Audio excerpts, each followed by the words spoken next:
Hello there, this is Ned Milburn. I'm a guitar builder and guitar repairman in Dartmouth, Nova Scotia. And today on the bench I have a Fender Telecaster. I'm not sure exactly when the date is. It's about 12 years old, I was told. And let's see, it's a made in USA Telecaster. I'm going to show you the first things that I do when I have a guitar on the bench. So, here we have the guitar. First thing I'm going to do is just have a scan at it, look at its general condition, see if there's any chips or whatnot. If there's anything that looks like it's kind of maybe not noticed by the guitar owner, I take photos of it just to make sure that there's no confusion when it's returned. But the first thing I'm going to do is check the truss rod.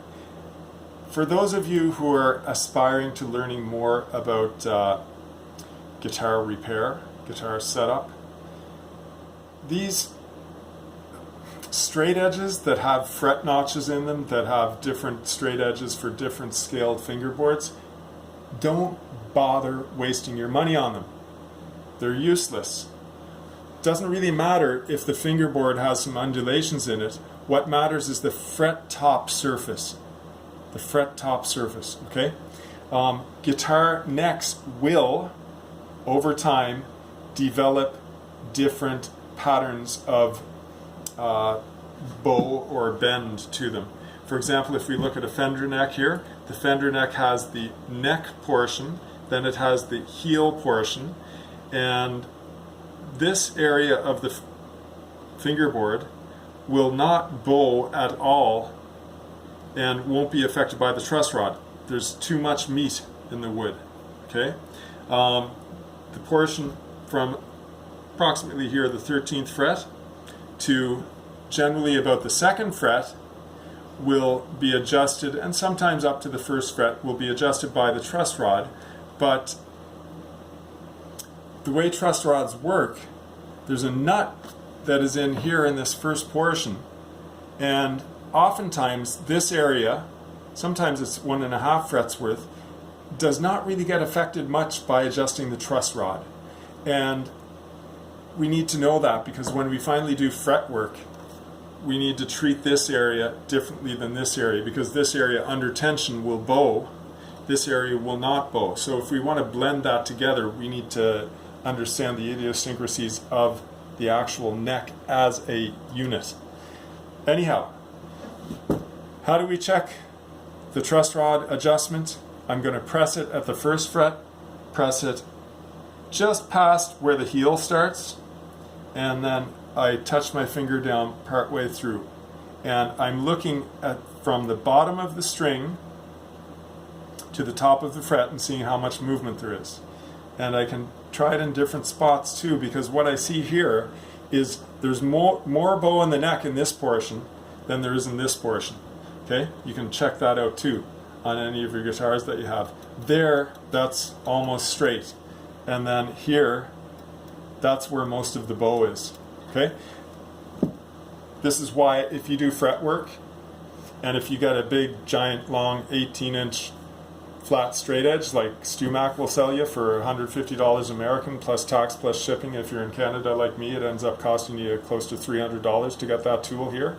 If you use a flat straight edge like that to do fret work, you're going to get it wrong to begin with, because the neck does not bow consistently with the truss rod and these idiosyncrasies of the neck construction that I just pointed out. So now I know a little bit about the truss rod. The truss rod is adjusted fairly well, but I can see that there's more bow here between the 1st and 8th or 9th frets than there is between the 9th and 14th fret. Okay? Good thing to know to start out. Next thing I'm going to check out is the nut. And for the low strings, what I like to do, I call it priming the string, so I make sure I push it down on this side of the nut, just to make sure that the strings have a stiffness to them. If you put the string on and you don't prime it, the string holds stiffness.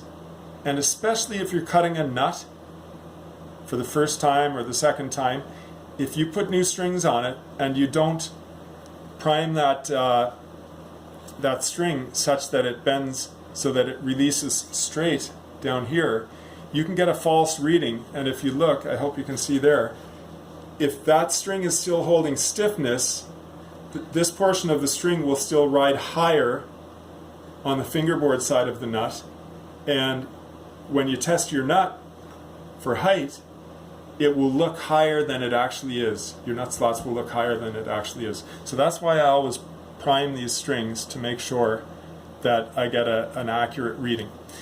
Now, checking here, I'm going to fret it on the wrong side of the second fret, then I'm going to fret the first fret, and just like I did for sighting for the truss rod to see where the neck bow is, I fret it on the wrong side of the second fret, fret it in the first fret, and I'm looking underneath the string and on top of the fret and seeing how much movement there is. Some people use feeler gauges. Sure, you can do that. But when you get experience, geez, how many years since 1995? What's that? 10, 20, 30 years? Something like that, 29 years? Anyhow, that's since I've been working professionally doing this. And I've got a pretty good eye. I can see there, and I can see how much space there is between the bottom of the string and the top of the fret. Now this guitar is cut fairly well. It could be cut, some of the strings could be cut a bit lower. What's the right answer? There's no right answer, and here's why. Some guitarists want their nut set so low that a person like myself and a person probably like you, because most people, if it's too low, the open strings are going to buzz. But a player like Tommy Emmanuel, for example, I've heard that he likes his neck set up that is almost straight. He likes really low action, and I heard him play actually here in Halifax a couple years ago, and yeah, his guitar buzzes, but he's not playing the guitar to get lots of sound and lots of oomph out of it. He's playing the guitar for alacrity, right? He's a really slick player. He's ridiculously slick.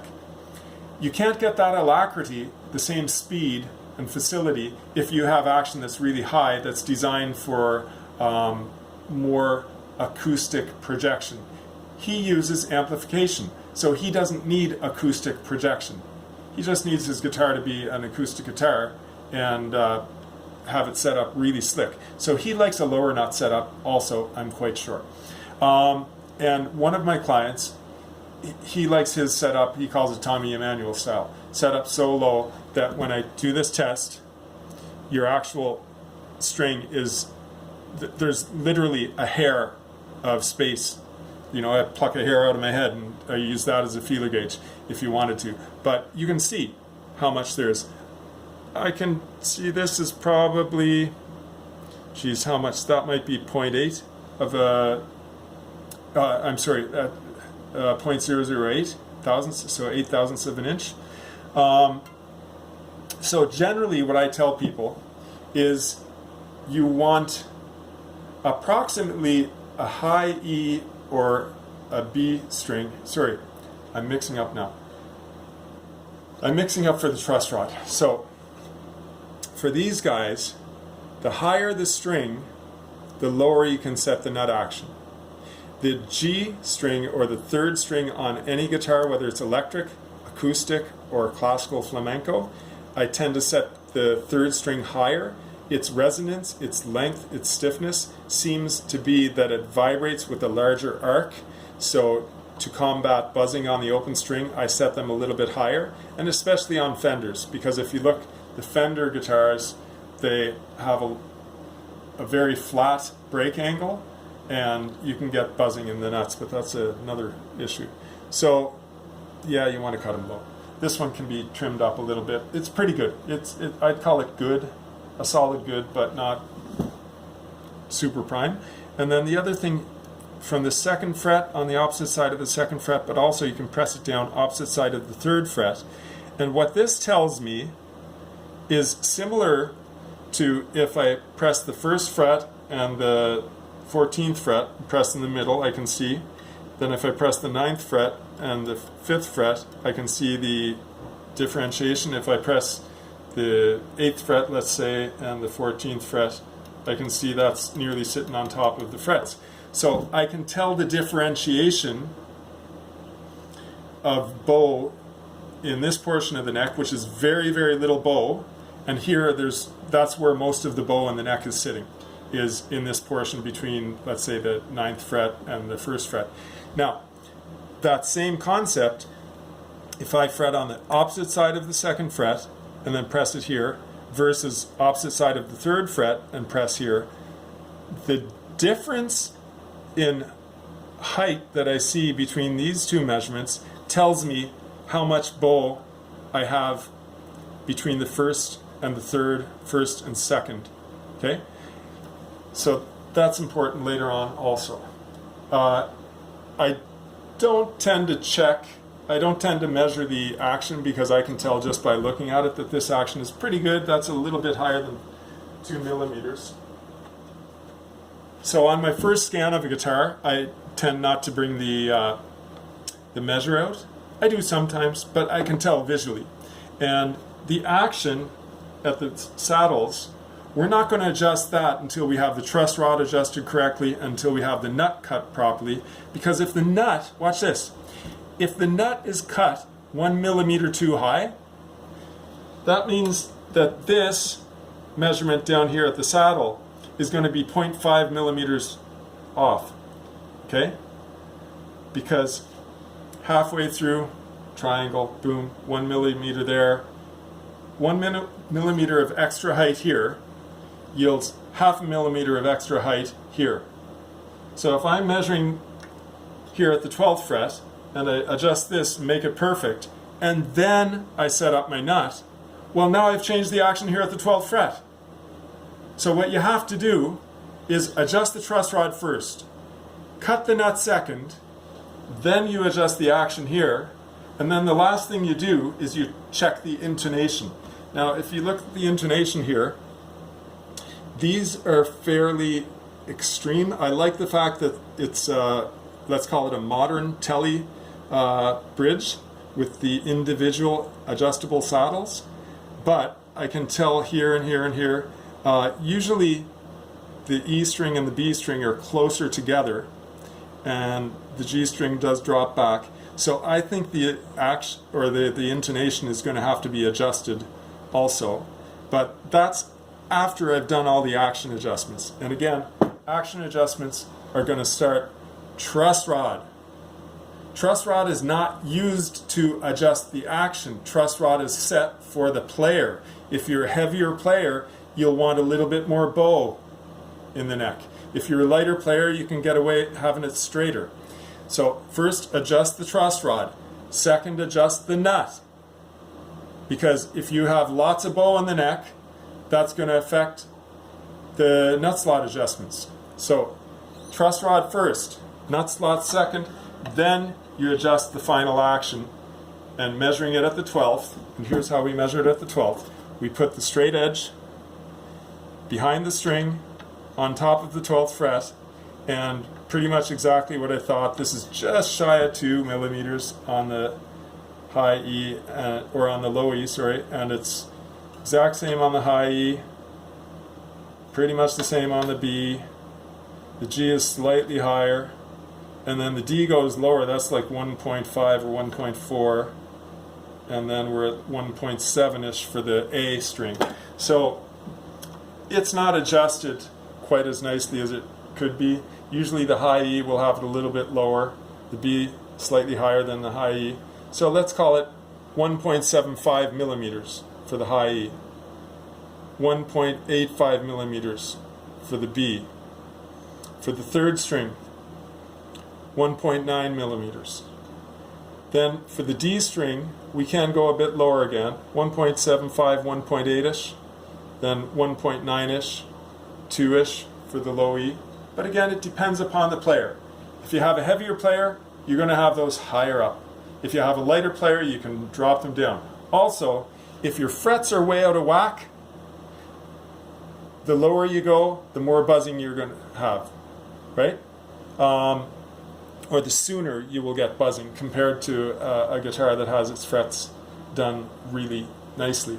So the last thing I'm going to do to check out this guitar is I'm just going to check the frets, have a cursory look. I did look at the fret wear, and I'll comment on that in a moment. There's one fret where I'm going to try and be quiet.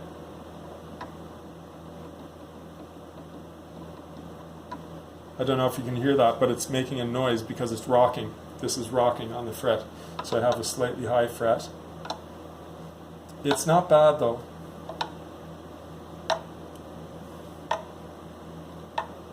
So that fingerboard, I measure it on the high E. I measure it in the middle of the frets. And here, the second fret is high. But here, it's not. Okay? That's why you can't just measure the fret in one spot. If you listen to that, hopefully it'll come out on the recording. I know in behind there's the humidifier noise. Anyway, that's rocking there, and it's not rocking here. Okay? Oh, that's rocking pretty good there. So the middle of this fret is higher, whereas this fret is fine. Or the fret near the E string and B string is fine, but in between the third and fourth strings it's not fine. Oh, and that one's bad. This one's bad a little bit, not bad, not really terrible, but then this one is really bad. That one's the worst so far. This one is bad too, the 11th. And then there's some bad ones coming up there. So the middle of these frets are worse than the edges of the frets.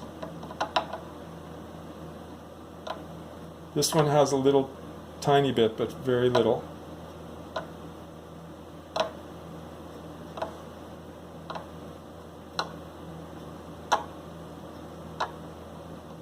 There's a bad fret again. So it's got a few spots that are pretty bad, and then down here, towards the third last fret, that one's not a happy fret. So that's regarding the actual fret alignment, and then I'm looking here at the fret wear, and I'm looking for two things with the fret wear. Number one is I'm looking for grooves, and grooves we tend to see them more often down near the open strings. Okay, I can see the D note here on the B string, that's getting grooved, but it's a fairly flat groove because the fella, he presses the string and he's moving it as he presses it, right? So it's not a solid single groove.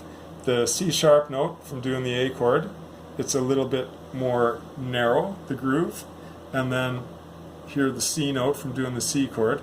The grooving isn't terrible bad. There's the G sharp note on the third string. The A note is the worst so far, and you can feel it as you fret the note. But then when you look further up the fingerboard, I can usually, when a guitar lands on my bench, I will say to the player, I say, oh, you bend a lot and you play a lot in this area of the fingerboard, for example. How do I know that? You look at the top of the frets and you see how flat they are, and you can see where they become flattened and how much they become flattened. And so, you know, way up here near the top, there's very little fret wear, and especially on the higher frets, but on the lower strings, you know, fewer people play this area on the guitar than they play this area, or especially this area. You know, if you're a solo guitar player, quite often you're doing solo lead licks in this area, on the higher strings even. So you end up seeing a lot of flattening around here. This one has medium, but definitely I can see where the guy's been playing the guitar.